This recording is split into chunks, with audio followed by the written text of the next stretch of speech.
Games preservation account Does It Play is organizing a week-long PlayStation blackout at the end of August in protest of PlayStation's decision to shut down all physical game production in January of 2028.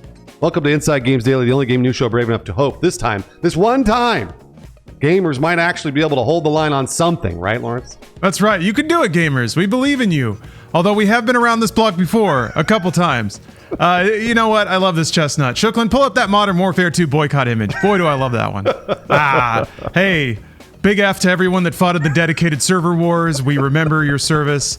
But hope springs eternal and all that. You know, we can hope for the future. We got a new crop of gamers coming in. Surely they'll be able to turn the PlayStation off for a little bit, right? I mean, it's only for a week, right? The X account for Does It Play, a website that tracks online requirements for various games, called gamers to collective action by announcing a, quote, economic and gameplay blackout on PlayStation from Sunday, August 23rd to Sunday, August 30th at 7 p.m. local time. Yeah, plenty of time to prepare, maybe get a book. I don't know. Crazy idea. Participation is very simple. Just turn it off, turn the console off, log out for 7 days. The post says, quote, this period gives publishers and developers minimal impact while still giving players a voice. And yeah, I imagine if PlayStation sees their player numbers chopped down by a third for this specific week, they'll know why, and maybe they'll get the message. Blacking out this week is asking gamers to avoid playing a few higher profile releases. They've got Star Wars Zero Company, Metal Gear Solid Master Collection Volume 2, and the Call of Duty Modern Warfare 4 open beta launch during this time frame. So that's during the week of the actual blackout. So you can't play those games. Yeah, and we'll talk about this later, but Metal Gear Solid 4 coming to modern consoles, that might be a bridge too far for gamers, but we'll see. And while PlayStation ending physical discs is the last straw, quote unquote, according to Does It Play, they list many more recent grievances that have also motivated this call for a blackout. Yeah, those include closing Blue Point Studios, closing Japan Studio, pursuing live service games, canceling fan events, abandoning PSVR 2, and allowing fan favorite franchises like Twisted Metal, SOCOM, Sly Cooper, and Resistance to lapse into inactivity. People like Resistance? They probably do, I'm sure. No Killzone in that list. Come on, hey, whatever. Or Infamous. I don't know. Yeah, there's a lot of millennial era PlayStation franchises that I hear get trotted out a lot. The post does admit, quote, there's only so much SIE can control, but feels that, quote, the company continues to mismanage the strong position it inherited from the PS4 era. I would completely agree with that post, by the way. That sentiment, absolutely. The blackout idea certainly has its detractors, with many in the replies dismissing the possible efficacy of this campaign, even if it does manage to get some gamers to shut the PlayStation down. Sure, yeah, easy to be dismissive. I mean, I'm guilty of that too. Does It Play, to their credit, replies to a lot of those objections, constantly encouraging folks to spread the word and try to do something or anything rather than just accept a bad situation and resign yourself to it. So I appreciate the spirit here. I'm going to go off on that at the end of the episode, just so you know. So when we're laughing and joking, I truly do believe in collective action, just so you know. I'll talk about it at the end. Since the announcement, folks have turned fresh attention to the economics of physical game sales. Yes, and in some cases hotly debating them, because I guess you can make numbers say whatever you want. It's kind of weird, but there's some interesting data flowing around there now, are being reported on. Analyst firm Data Intello estimates that the global secondhand game market is valued at $7.2 billion in 2025 and actually projects it to grow year over year based on, quote, consumer interest in affordable gaming, the expansion of digital resale ecosystems, and accelerating sustainability consciousness among millennial and Gen Z gaming communities. Wow. Okay. I think I understand that. That said, Morningstar Director of Equity Research Kazunori Ito expects the secondhand market to, quote, keep shrinking and eventually disappear. And they said that in comments to CNBC. In the same article, Wedbush Securities Managing Director of Strategic Planning, Michael Pachter, I love good old Pack Attack, he's back. He pointed out that he pointed out another ripple in the used game economy, saying, quote, realistically, at least 1/3 of games have been sold historically as used, and the games that were sold used also provided currency to the gamer who traded them in as cash to pay for new games.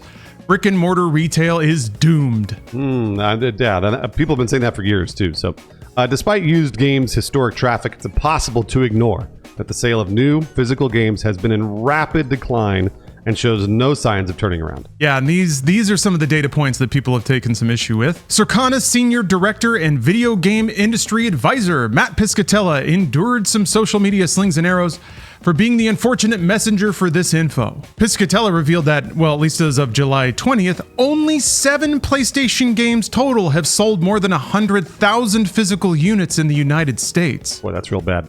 In the 12 months ending June 2026, physical games sold 37 million units in the United States. And that's down from 292 million over the same period ending in June 2009. 2009. Different world back then, but that's where we're at.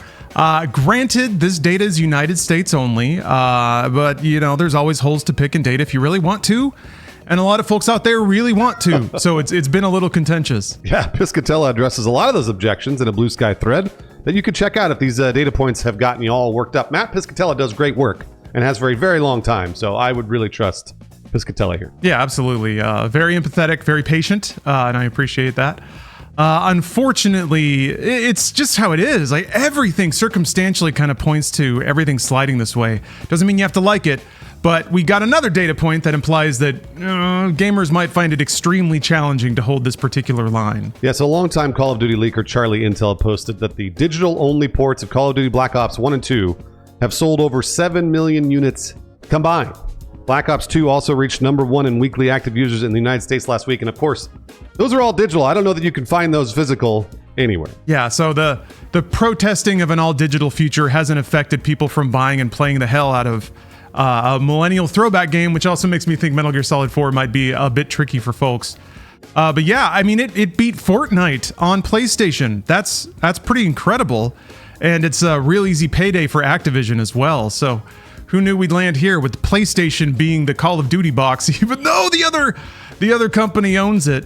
What an inversion, but yeah, it's a weird state of affairs, and yeah, I think what we need to address, because Bruce, you kind of hinted on this, is just because we're repeating information doesn't mean we like it or that we agree with where things are going philosophically. But I feel like on the internet now, everybody thinks that if you're saying it, it means that you're pushing it, that like you have an agenda.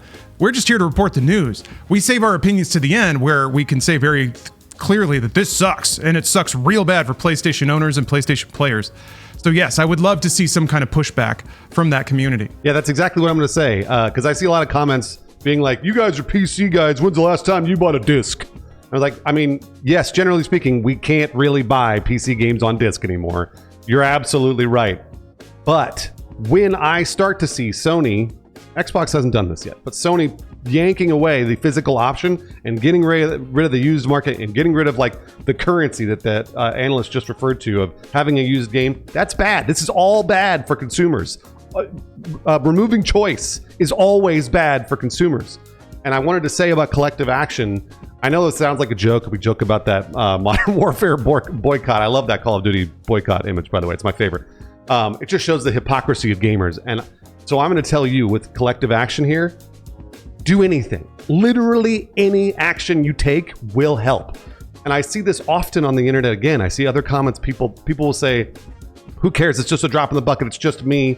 If I say I'm not going to buy the game, then a bunch of other people will jump on them and be like, it's just one person. You know what? Who gives a fuck?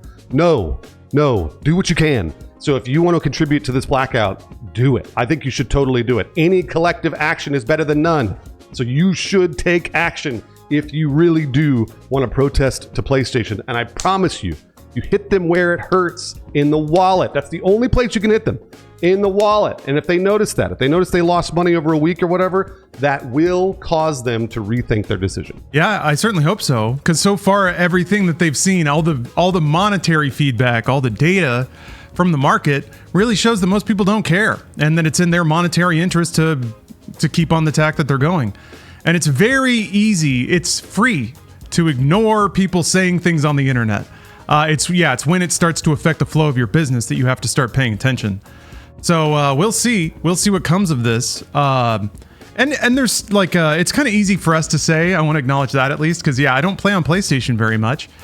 So it's just going to sit there gathering dust, and I can be a loyal participant in this blackout. But, even in the PC ecosystem, I don't want to speak for Bruce, but I still make decisions based on where I want things to go. If I can buy a game on Good Old Games that has no online connectivity, that's basically the equivalent of a physical game, you can put it on a USB drive and carry it around and play it offline, whatever you want. I make that the first shop that I pick, that I try to buy games from if I ever can. If anything's in multiple shops, I'll buy it from Good Old Games because they have the policies that I like the most. So that's just how it goes. And then from there, everybody has to make their individual decisions about whether they refuse to buy from another store or whatever. But yeah, it's there's still ways to guide the thing. Just wanted to put that out there in case it's easy to assume we don't have a lot of skin in this particular game. But I just want everybody to enjoy cheap games and, like Bruce said, have choice. And that's at least what PC offers, even though it is mostly digital. At the very least, what we can do here at Inside Games is encourage you. That's what I like to do, is use my voice to encourage you guys. I don't want you to listen to the people that'll be like, 1 week blackout, that doesn't mean anything. No, it really will mean something if a lot of you do it, or even just a few of you do it. If you go and tell your friend not to buy this game because they're getting rid of physical, I promise you that will make a difference. You just gotta just keep doing it. That's it. And so that's my voice. I want to encourage people because, like you said, Lawrence, I'm turning on my PlayStation. Well, it's 3 months or whatever. It's like, so I'm going to be part of the blackout accidentally. But I want to encourage you to do that and take the action. And I mean this for everything. I mean, we always, there's no ethical consumption under capitalism. We talk about that a lot. But if there's a line that you draw for yourself and you don't want to cross that line, don't. Stick to your convictions. And I promise you, it will make a difference. You just really need to get everybody else started too. It's not, you can make a difference, but then you got to help other people along as well. And that's what I'm trying to do. Well said, Bruce. Well said. Hey, thank you for watching Inside Games Daily. We believe in you. You can turn off your PlayStation for a week, or at least a few days. You can make it that far. A couple hours, fine. 30 minutes, no problem. 5 minutes while you go to the restroom, easy peasy. Just make it easy on yourself. Make it easy. Thank you for believing in us by clicking on this video and watching it. We really appreciate that. Everything helps. YouTube is a more dense jungle than ever, so every little view we treasure. Thank you very much. If you want to distract yourself and maybe your idle hands from reaching for that PlayStation controller, check out our Patreon. We post everything we do there for free. Every episode has a bonus meme attached, so it makes for some good scrolling if you want to kill some time. We'd like to shout out some folks that support us through our Patreon. Thank you very much, Name Hogger, Keita White, BB Prime, Matt Bogenberger, and Carson White for supporting the show. With just 10 years until we go digital only, Bruce, we're going to have to kill that VHS mailing offer that we have through the Patreon. But I'm sorry to announce it, but at least we give you some time to transfer all your Inside Games tapes to digital. But we think this is the best for us, the best for our community. Thank you for watching. We'll see you next time on Inside Games.